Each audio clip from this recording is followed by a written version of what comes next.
Lakini ibara ya 5, ibara ndogo ya pili, imetoa sababu ni kwa nini mtu asishiriki kupiga kura.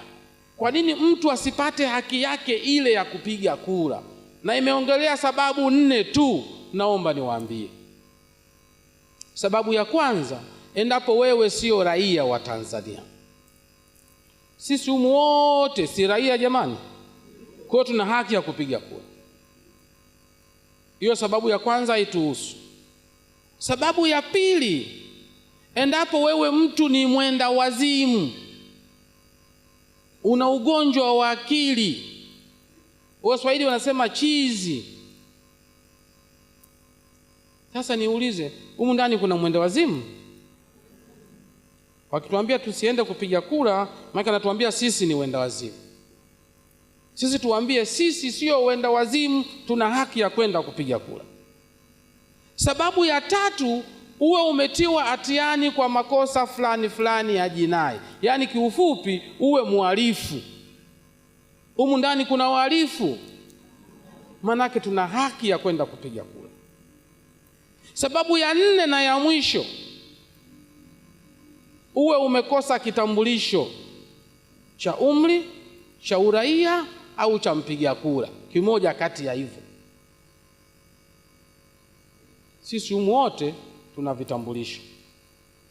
Katiba hiyo inaendelea kusema, mbali na sababu hizo, hakuna sababu nyingine yoyote itakayemzuia mtu kupata haki yake ya kupiga kura. Wanaposema no reform no election, maana yake tunapingana na ibara ya 5 ya katiba ya Jamhuri ya Muungano wa Tanzania. Nataka tukiuke katiba kwa mara nyingine tena. Wanataka tukiuke katiba kwa kutunyima haki yetu ya kupiga kura.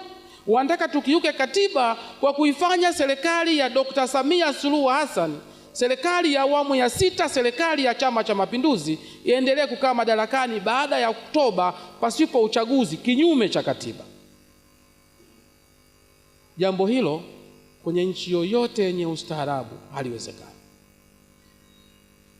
Katika nchi iliyostaarabika, ukitaka kufanya uchaguzi, kufanya mabadiliko ya sheria, kuna njia 2. Unakwenda mahakamani, na walikwenda mahakamani kusema wakurugenzi hatuwataki. Na nilisahau ile mabadiliko mengine ya mgombea huu kupita bila kupingwa. Hilo ni badiliko la 13, nilisahau. Kupita bila kupingwa sasa hivi imeondolewa. Sasa hata ukibakia peke yako, hakuna wapinzani, nenda kupigiwa kule ya ndio au hapana, badiliko la 13 hilo. Nalo walikwenda mahakamani kupinga hilo. Njia ya pili ni kwenda bungeni na kufanya mabadiliko ya sheria kama tulivyofanya mwaka jana. Sio maandamano, sio propaganda za uongo.